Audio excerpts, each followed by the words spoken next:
Hi friends, ഇന്നൊരു evening വ്ളോഗാണ്. അപ്പോൾ ഞാൻ നൈറ്റ് കഴിക്കാനായിട്ട് ഉണ്ടാക്കുന്നത് പൂരി ഇഷ്ടമാണ്. അപ്പോൾ പൂരി ഉണ്ടാക്കാനായിട്ട് ഗോതമ്പ് പൊടി എടുത്തിട്ടുണ്ട്. അതിലേക്ക് ഉപ്പും ഒരു സ്പൂൺ വെളിച്ചെണ്ണയും ആവശ്യത്തിന് വെള്ളവും ഒഴിച്ച് നല്ലതുപോലെ കുഴച്ചെടുക്കുന്നുണ്ട്.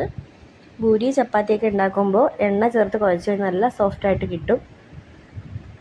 ഞാൻ കുഴച്ചത് മാറ്റി വെക്കുന്നുണ്ട്. ഇനി നമ്മൾ കറി ഉണ്ടാക്കാനായിട്ട് ആവശ്യമുള്ളത് ഉരുളക്കിഴങ്ങ്, സവാള, പച്ചമുളക്, വെളുത്തുള്ളി, ഇഞ്ചിയും കൂടെ വേണമായിരുന്നു. എൻ്റെ ഇഞ്ചി ഇല്ലായിരുന്നു. നിങ്ങൾക്ക് ഇഷ്ടമുള്ള പച്ചക്കറികളൊക്കെ എടുക്കാം ഇതിനകത്തേക്ക്.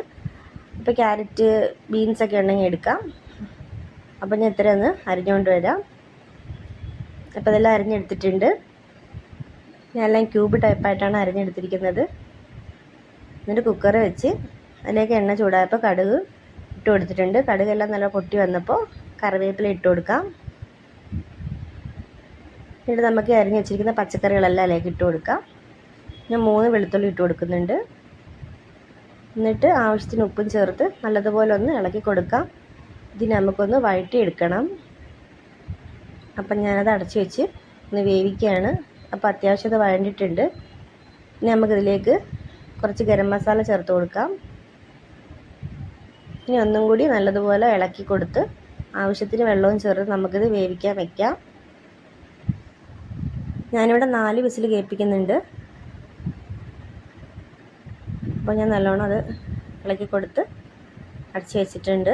ഈ സമയം കൊണ്ട് നമുക്ക് പൂരിക്കുള്ള മാവൊക്കെ റെഡിയാക്കി എടുക്കാം.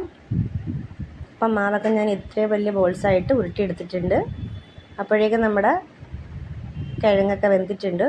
അപ്പോൾ നമുക്കൊന്ന് തുറന്ന് നോക്കാം. നല്ലതുപോലെ വെന്ത് വന്നിട്ടുണ്ട്. ഇനി നമുക്കിതിലേക്ക് 2ാം പാൽ ചേർത്ത് കൊടുക്കാം.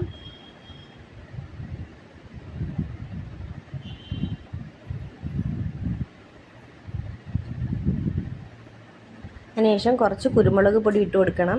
നമ്മളിതിലേക്ക് എരിവിന് ആവശ്യമായിട്ട് മുളകും കുരുമുളക് പൊടിയും മാത്രമേ ഇടുന്നുള്ളൂ. അല്ലാതെ മുളക് പൊടിയോ മഞ്ഞൾപ്പൊടിയോ വേറെ ഒന്നും ചേർക്കുന്നില്ല. അപ്പോൾ കുരുമുളക് അത്യാവശ്യം ഇട്ട് കൊടുക്കുന്നുണ്ട്. ഇനി നല്ലതുപോലെ ഇളക്കി ഇനി ഇത് ഒന്ന് തിളപ്പിച്ചെടുക്കണം. 2ാം പാലൊക്കെ നല്ലതുപോലെ ഒന്ന് തിളച്ച് ഇതിലേക്കൊന്ന് പിടിച്ച് വരണം.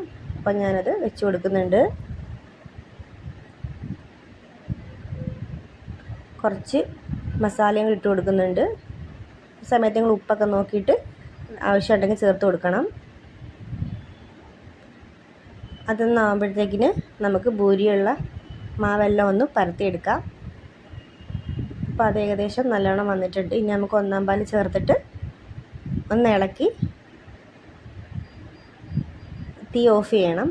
പിന്നെ തിളപ്പിക്കാനൊന്നും പാടില്ല. 1ാം പാൽ ചേർത്ത് കഴിഞ്ഞാൽ സ്റ്റൗ ഓഫ് ചെയ്തിരിക്കണം. അപ്പോൾ ഞാൻ ചേർത്ത് നല്ലോണം ഇളക്കിയിട്ടുണ്ട്. തീയൊക്കെ അണച്ചു. ഇനി നമുക്ക് പൂരി ഉണ്ടാക്കാനായിട്ട് എണ്ണ ചൂടാക്കാൻ വെക്കാം.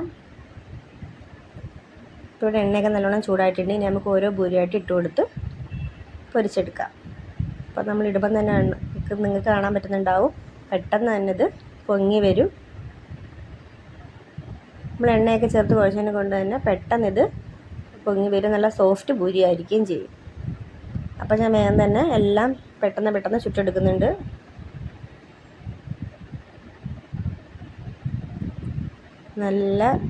നല്ല സ്പോഞ്ചി ആയിട്ടുള്ള പൂരി ആയിരിക്കും നമുക്ക് കിട്ടുന്നത്. നല്ല ടേസ്റ്റും ആയിരിക്കും.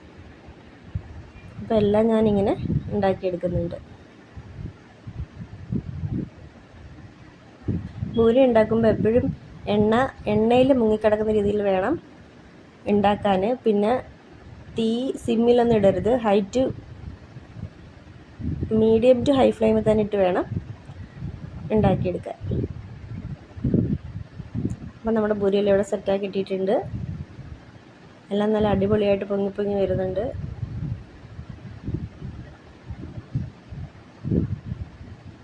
പിന്നെ നമുക്കിത് എല്ലാം ഞാൻ ഉണ്ടാക്കി കഴിഞ്ഞിട്ടുണ്ട്. ഇനി നമുക്കിത് കഴിക്കാനായിട്ട് എടുക്കാം.